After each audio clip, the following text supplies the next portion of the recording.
Good morning dear students.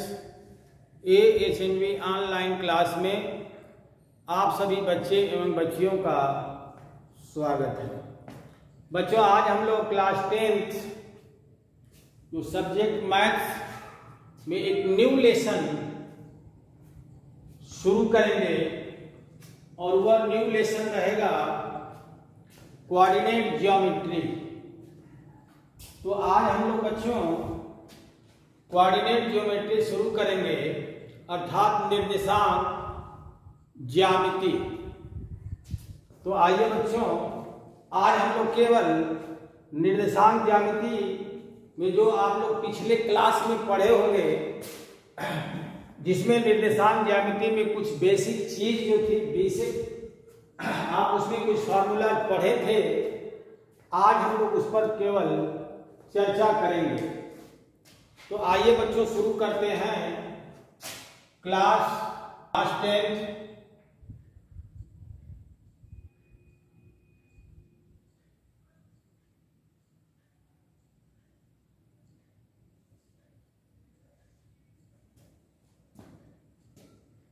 Subject maths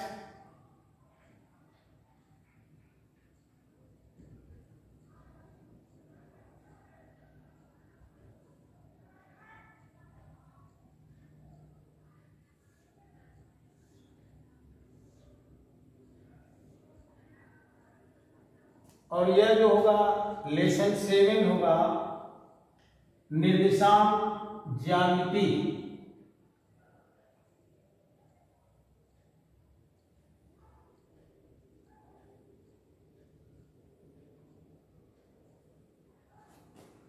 coordinate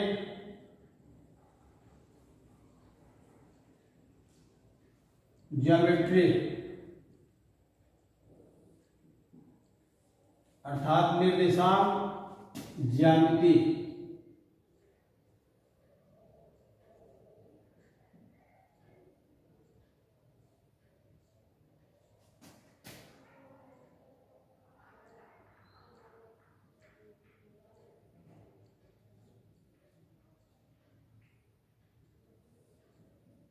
और ये जो होगा लेक्चर 1 होगा।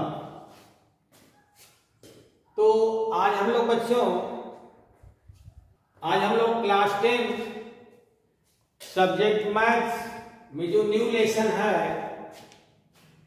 कोऑर्डिनेट ज्योमेट्री अर्थात निर्देशांक ज्यामिति, इसमें आज हम लोग केवल बेसिक चीज देखेंगे। इसमें आप लोगों को पढ़ना होगा दूरी सूत्र, यानी दो बिंदुओं के बीच की दूरी का ज्ञात करना और दो बिंदुओं को मिलाने वाली रेखा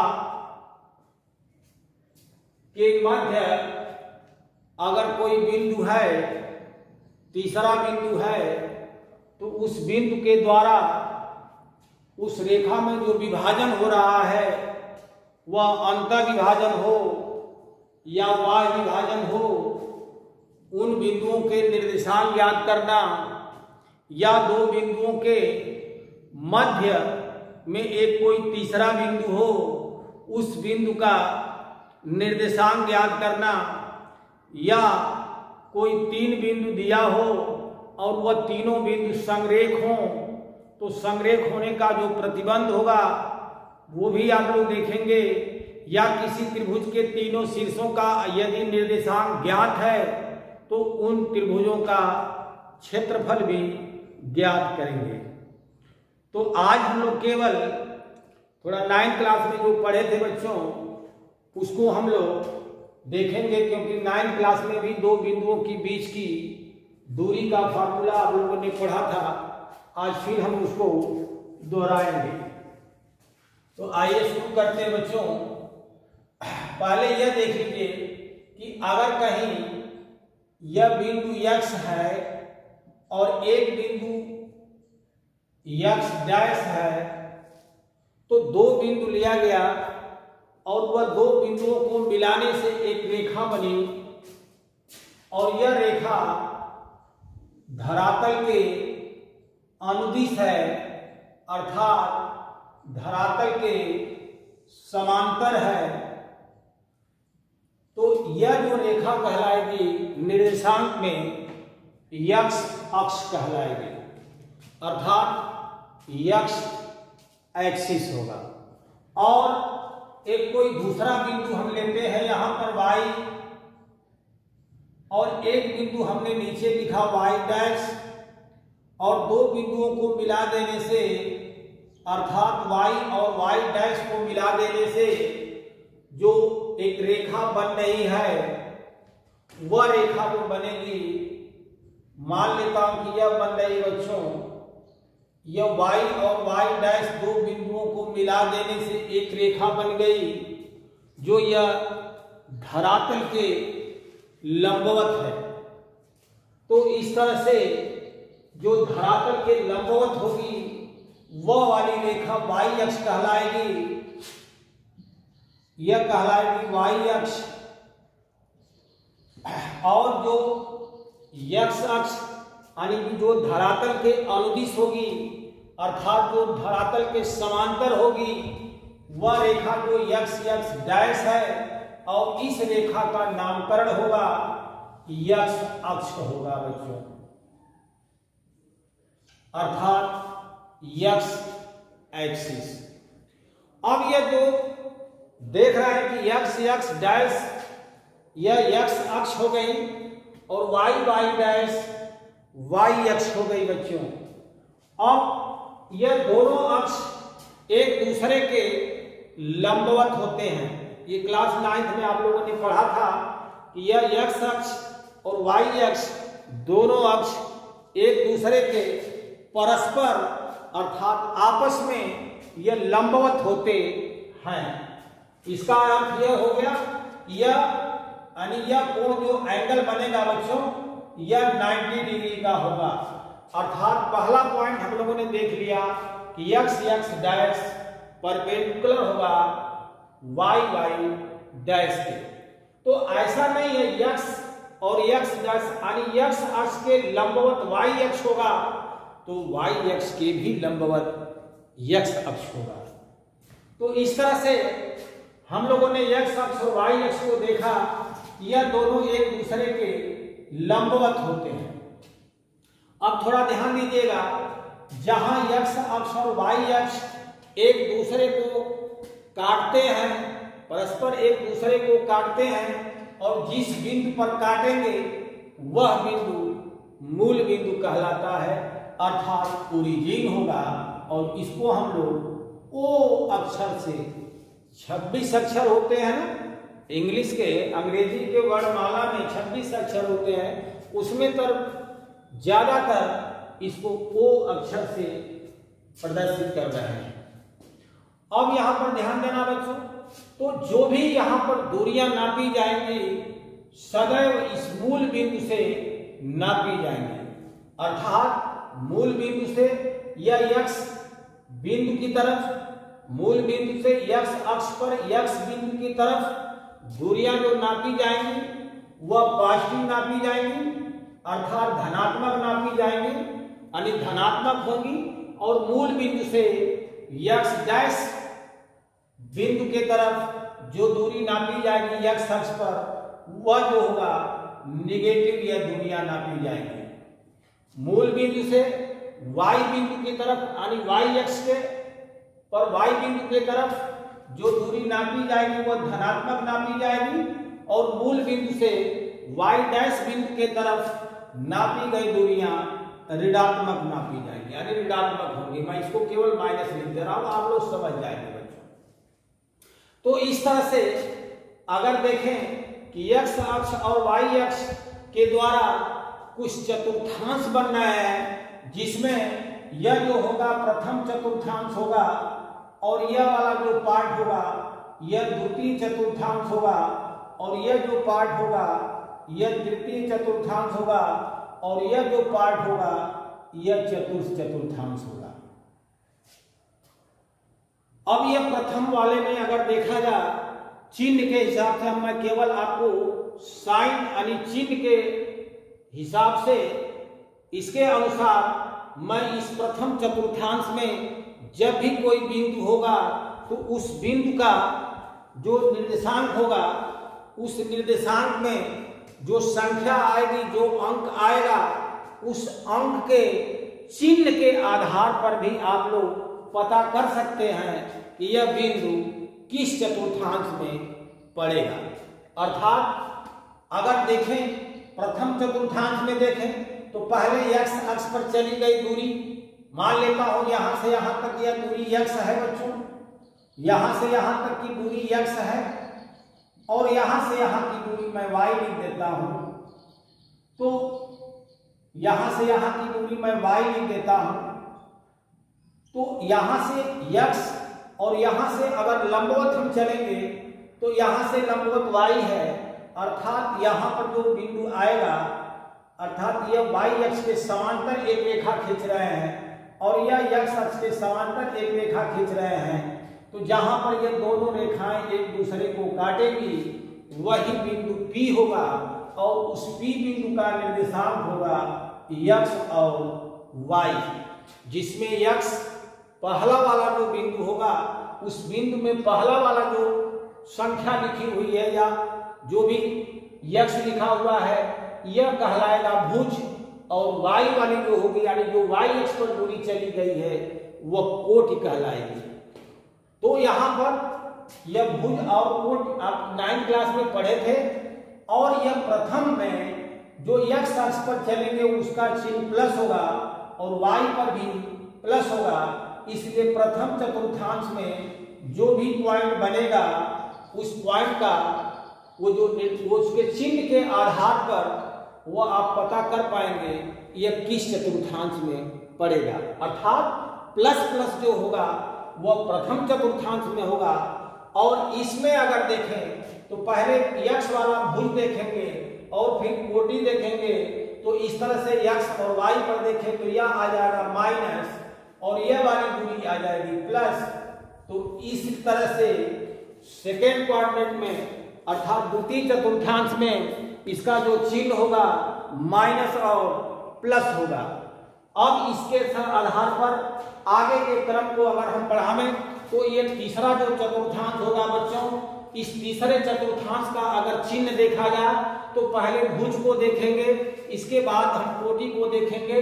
तो भुज इसमें होगा माइनस और यहाँ पर कोटि जो होगी माइनस हो जाएगी, ये भी होगी। इस तरह से तीसरे चतुर्थांश में किसी पॉइंट जो आएगा उसका जो सिंबल होगा, उसका जो साइन होगा वो होगा माइनस और माइनस होगा। अब चौथे में देखेंगे तो इसमें आ जाएगा पहले प्लस होगा और यह आ जाएगा माइनस आ जाएगा। तो आप लोगों ने पिछली क्लास में आप लोग पढ़े हैं कि प्रथम चतुर्थांश के चिन्ह होते हैं प्लस प्लस, द्वितीय चतुर्थांश के हो गए माइनस प्लस, तीसरे के हो गए माइनस माइनस और चौथा का हो गया प्लस और माइनस हो गया। तो यहाँ पर हम लोग कोई भी अगर बिंदु दिया हुआ है, जैसे एग्जांपल के तौर पर मैंने लिख दिया 1 और 2 और Q कोई लिख दिया, मान लीजिए -1 और 2 लिख दिया, या मैं यहाँ पर R लिख दिया -2 -3 -5 लिख दिया, या मैं यहाँ से यस लिख दिया और यहाँ पर लिख दिया 6 और -3 लिख दिया। तो इस तरह से इस बिंदु को आप लोग इस बिंदु के जो यह संख्या लिखी हुई है बच्चों, इस संख्या के आधार पर यानी संख्या के चिन्ह के आधार पर भी आप लोग यह बता सकते हैं कि यह बिंदु किस चतुर्थांश में पड़ेंगे। अर्थात अगर P पॉइंट की बात करें तो एक का चिन्ह जो भुज है उसका भी चिन्ह प्लस है, जो कोटि है अर्थात जो 2 है उसका भी चिन्ह प्लस है। तो इसलिए प्लस प्लस के आधार पर हम लोग पता कर सकते हैं कि यह P बिंदु किस चतुर्थांश में पड़ेगा। तो आप लोग कहेंगे प्रथम चतुर्थांश में पड़ेगा, यह जो होगा प्रथम चतुर्थांश में पड़ेगा बच्चों। मगर वो प्रथम चतुर्थांश में कहां पर पड़ेगा, एग्जैक्ट इसकी पोजीशन बताइए, एग्जैक्ट उस पॉइंट का वो पोजीशन बताइए, तो आप लोग ये नहीं बता पाएंगे कि आखिरकार वो प्रथम चतुर्थांश में किस जगह पड़ेगा, यह आपको नहीं बताएगा। यह सिर्फ चिन्ह के आधार पर यही तय कर पाएंगे आप लोग कि यह किस चतुर्थांश में पड़ेगा, किस पॉइंट पर कहां पड़ेगा, यह एग्जैक्ट नहीं बताएगा। तो अब यहां पर देखें, अगर आपसे पूछा जाए कि Q बिंदु किस निर्देशांक में पड़ेगा, तो इसको आप लोग चिन्ह के आधार पर बता सकते हैं बच्चों। यहां पर है माइनस और प्लस है, तो इसको आप लोग सेकेंड में बोल सकते हैं। और यह जो हो जाएगा माइनस माइनस है, तो यह तृतीय चतुर्थांश में यानी कि थर्ड क्वाड्रेंट में पड़ेगा, तो इसको भी हम लोग यहां लिख सकते हैं। और यह देखें तो प्लस है और यह माइनस है, तो प्लस माइनस जो होगा यह चतुर्थांश में पड़ेगा बच्चों। तो यहां पर किसी भी पॉइंट का अगर हमको किस चतुर्थांश में पड़ेगा, उसके साइन के आधार पर, उसके चिन्ह के आधार पर आप लोग उस चतुर्थांश को बता सकते हैं। परंतु यह पॉइंट कहां पड़ेगा, उसके लिए आप लोग 9th क्लास में पढ़े थे, ग्राफ के माध्यम से उस पॉइंट को दर्शाना पड़ता है। जैसे अगर मैं कहूं कि 1 और 2 लिखा हुआ है, तो इसका मतलब कि एक खाना आप इधर चलेंगे x अक्ष की तरफ धनात्मक, और 2 खाना आपको y अक्ष की तरफ चलना है बच्चों। तो इस तरह से यह x अक्ष पर 1 खाना हो गया, y अक्ष पर 2 खाना हो गया, तो यहां से x अक्ष के समांतर एक रेखा होगी और यहां से एक y अक्ष के समांतर रेखा होगी। तो जहां ये दोनों रेखाएं एक दूसरे को काटेंगे, वहीं पर P बिंदु होगा 1 और 2 होगा। तो एग्जैक्ट देखिए यह पोजीशन इस तरह से ग्राफ के माध्यम से पता चलेगा कि वह पॉइंट कहां पर पड़ेगा। प्रथम चतुर्थांश तो बहुत से एरिया पड़ रही है, सेकेंड वाली भी बहुत सी एरिया पड़ रही है, मगर एग्जैक्ट वो ग्राफ के माध्यम से आपको पता चलेगा कि यह पॉइंट वास्तव में कहां पर एग्जैक्ट पड़ेगा। तो इस तरह से आप लोग 9th क्लास में कुछ आप लोगों ने पढ़ा है। आज हम आप लोग को 10th क्लास में जो दूरी का सूत्र है, आज हम उसको बताने की कोशिश करेंगे। तो इसको बच्चों हम मिटाते हैं और 10th क्लास में हम लोग चलेंगे। आज जो पहली हेडिंग बनेगी दूरी सूत्र, तो इसको हम मिटा देते हैं बच्चों।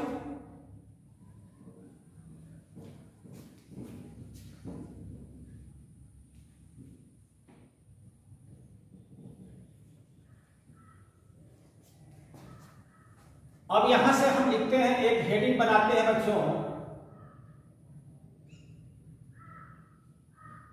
दूरी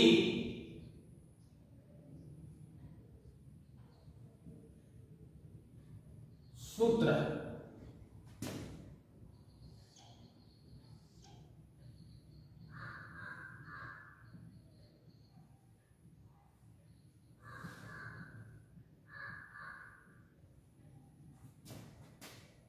अर्थात डिस्टेंस फार्मूला। अब यहां पर थोड़ा ध्यान दीजिए बच्चों, निर्देशांक ज्यामिति में दो बिंदुओं की बीच की दूरी ज्ञात करनी होगी। उसको आप स्केल के माध्यम से, मीटर के माध्यम से नापना नहीं होगा, बल्कि उन दो बिंदुओं का निर्देशांक दिया रहेगा और वो दोनों बिंदुओं के बीच की दूरी को आप ज्ञात करेंगे। उसके लिए वो दूरी को ज्ञात करने के लिए एक फार्मूला निकाला गया है, जो हेडिंग बनी है दूरी सूत्र, और उस पर हम लोग चर्चा करेंगे। एक सिंपल तरह से आप पहले यह समझ लें बच्चों कि अगर मैं यहां से यह y अक्ष है और यहां से मैं x अक्ष बनाता हूं और यहां से मैं एक 2 3 ले लिया और यहां पर मैंने लिख दिया, मान लेते हैं y अक्ष पर हमने बिंदु बना दिया 1 2 3 4 बना दिया। ठीक है बच्चों, तो यहां से यहां की दूरी अगर देखें तो यह 3 खाना हो गई, या उसको 3 इकाई भी कहें। अब वो पैमाना या तो मीटर में ले या फुट में ले या किलोमीटर में ले, जो भी ले, मगर उसको हम लोग इकाई कुछ मान लेते हैं कि यहां से यहां तक मान लीजिए 3 इकाई हो गई,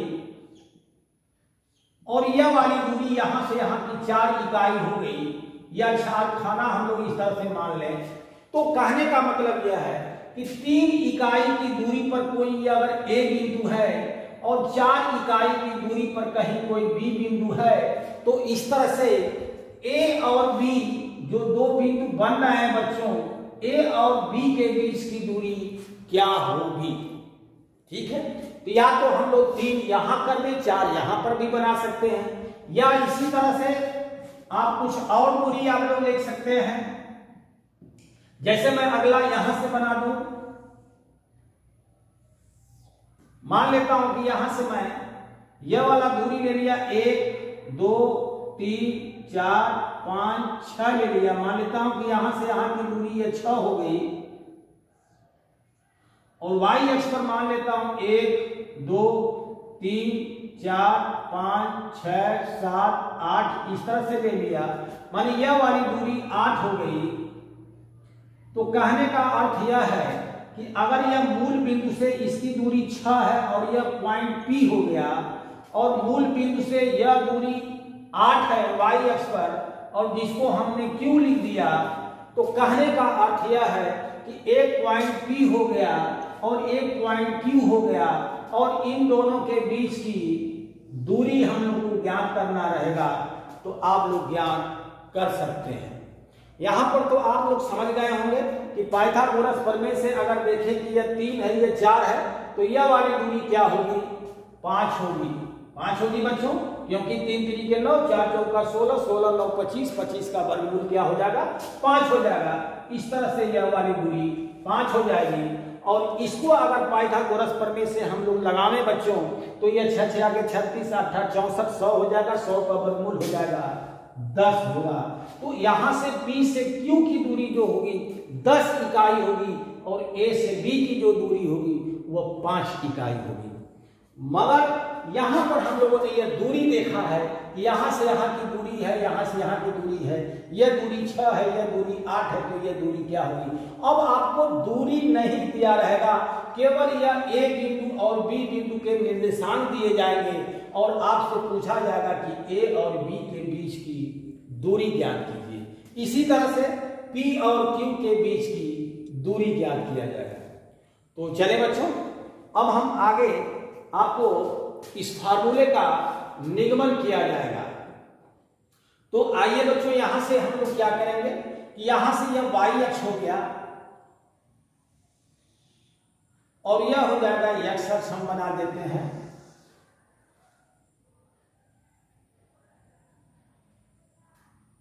x x डैश हो गया, और यहां हो गया y y डैश हो गया।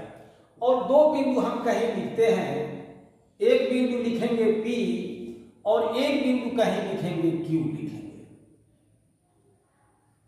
एक बिंदु यहां P हो गया और एक बिंदु कहीं यहां पर Q हो गया।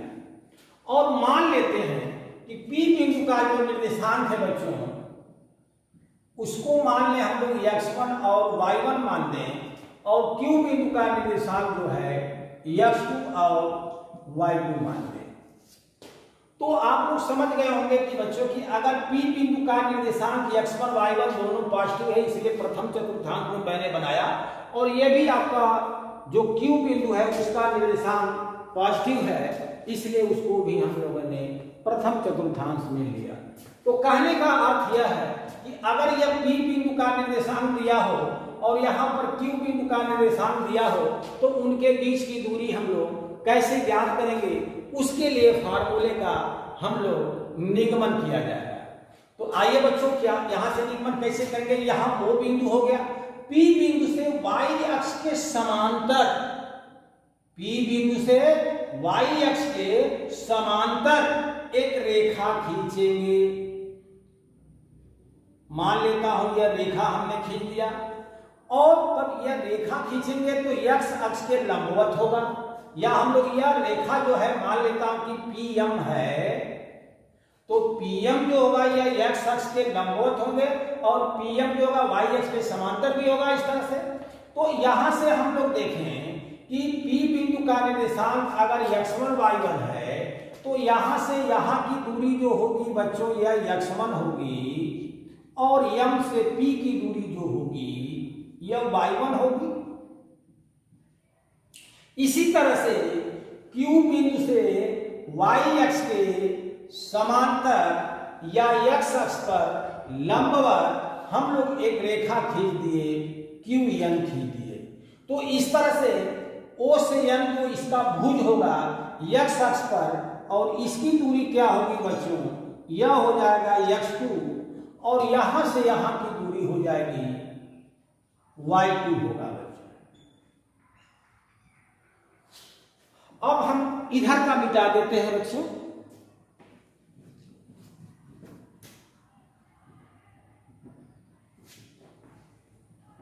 तो यहां से ध्यान देना, यदि हम लोग O से m की दूरी x1 मालूम है और O से n की दूरी x2 मालूम हो गई, तो m से n की दूरी यदि हमको ज्ञात करना रहेगा बच्चों, तो हम लोग क्या करेंगे कि ON की दूरी में से OM की दूरी हम लोग क्या करेंगे, घटा देंगे। तो इस तरह से अगर हम लोग देखें तो OM का मान हो गया x1 और ON का मान हो गया x2। तो इस तरह से mn का मान अगर निकालना होगा बच्चों,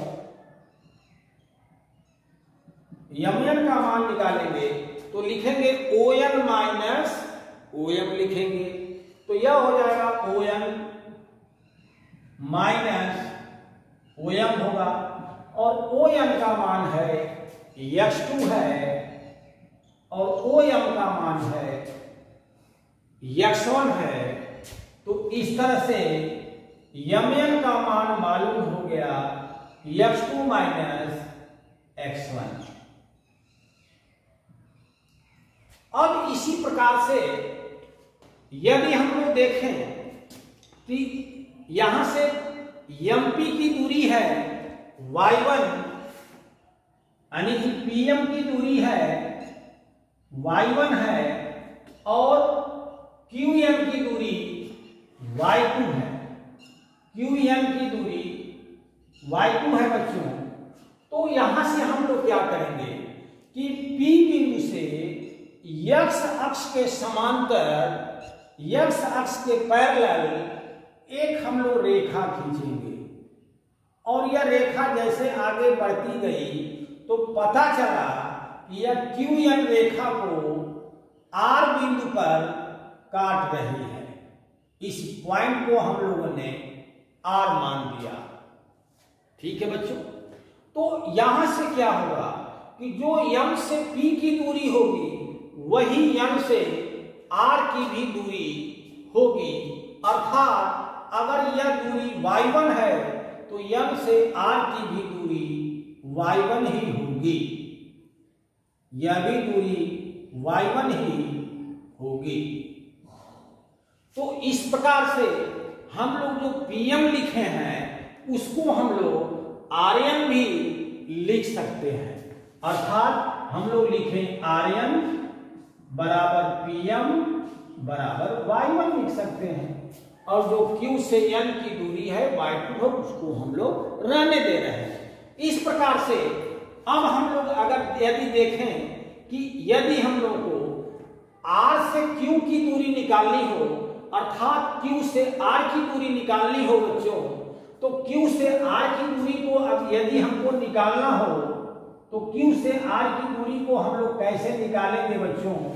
Q से R की दूरी को लिखेंगे, यानी R से Q की जो दूरी होगी M से Q ले चले, यानी Q से N की दूरी में से RN की दूरी क्या करें, घटा दें।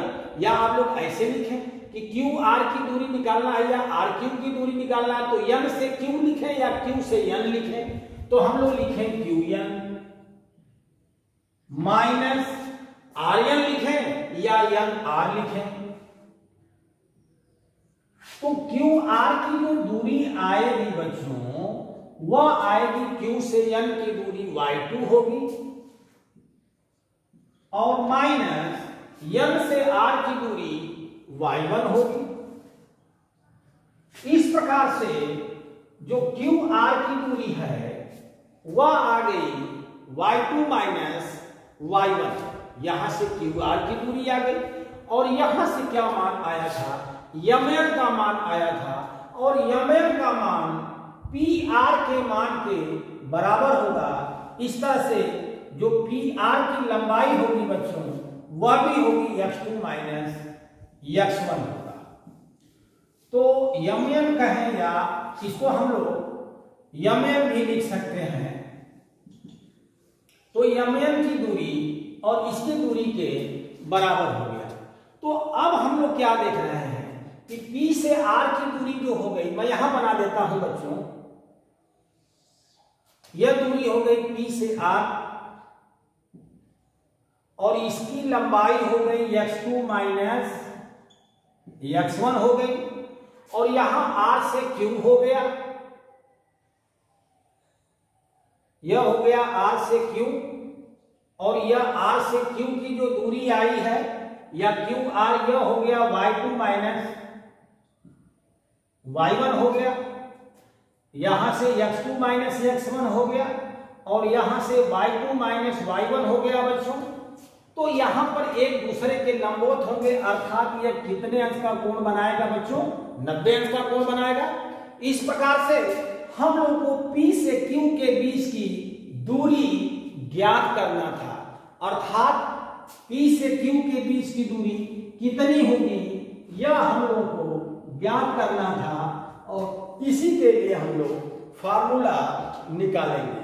तो हम लोग देख रहे हैं कि PQR जो होगा यह राइट ट्रायंगल बन रहा है, अर्थात समकोणी त्रिभुज बन रहा है और यदि समकोण त्रिभुज बन रहा है तो यहां पर पाइथागोरस प्रमेय लागू होगा। और जब पाइथागोरस प्रमेय हम लोग लगाएंगे तो आप लोग पढ़े होंगे कि 90 अंश के सामने वाली भुजा कर्ण कहलाएगी और यह आधार हो जाएगी। इसे हम लोग लिख सकते हैं कि PQ का स्क्वायर बराबर हम लोग लिखेंगे PR का स्क्वायर और प्लस यहां से लिखेंगे QR का स्क्वायर। इस प्रकार से P से R की दूरी है बच्चों x2 माइनस x1 और इसका होल स्क्वायर और Q से R की दूरी है बच्चों y2 माइनस y1 का होल स्क्वायर। तो यहां से जब PQ निकालेंगे बच्चों, PQ का होल स्क्वायर है, तो यहां से PQ जब निकालेंगे हम लोग तो PQ बराबर आ जाएगा अंडर रूट होगा और यह हो जाएगा x2 माइनस x1 का होल स्क्वायर और यहां होगा y2 माइनस y1 का होल स्क्वायर। इस तरह से यदि P और Q दो बिंदु दिए हों और दोनों बिंदुओं के बीच की दूरी निकालना हो बच्चों और वह दोनों बिंदुओं के यदि निर्देशांक दिए हों, जैसे यहाँ पर x1 y1 दिया है और यहाँ पर x2 y2 दिया है, तो यदि किसी भी दो बिंदुओं के निर्देशांक ज्ञात किए, दो बिंदुओं के निर्देशांक दिए रहेंगे तो उनके बीच की दूरी इस फार्मूले से आप लोग ज्ञात कर सकते हैं। यहाँ पर ध्यान दीजिए, अगर x2 में से x1 घटावे तो या तो हो सकता है वो पॉजिटिव आवे या हो सकता है वो नेगेटिव आवे, मगर जब उसका वर्ग करेंगे तो वो सदैव धनात्मक आएगा। इस तरह से इस फार्मूले में चाहे x1 में से x2 घटा करके लगावें या x2 में से x1 घटा करके लगावें, इसका वर्ग करेंगे तो वो सदैव हमेशा वो जो है पॉजिटिव आएगा। इस तरह से x2 माइनस x1 और x1 माइनस x2 में कंफ्यूज मत होइएगा बच्चों। तो इस तरह से PQ का फार्मूला निकल गया x2 माइनस x1 का whole square plus y2 minus y1 का होल स्क्वायर बच्चों। तो इस तरह से आपके बुक से जो यह निर्देशांक ज्यामिति का पहला चैप्टर बनेगा, पहली एक्सरसाइज होगी दो बिंदुओं के बीच की दूरी ज्ञात करना और इस फार्मूले से आप लोग उस सवाल को सॉल्व कर सकते हैं बच्चों। तो इसी के साथ इस लेक्चर को हम यहीं पर क्लोज कर रहे हैं बच्चों। आप इसको नोट कर लीजिएगा, नोट करते हुए चलिएगा, फेयर बनाते हुए चलिएगा और सवाल लगाने की कोशिश आप लोग जरूर कीजिएगा बच्चों। तो हम चल रहे हैं, सभी बच्चों को हमारे तरफ से बहुत बहुत धन्यवाद बच्चों।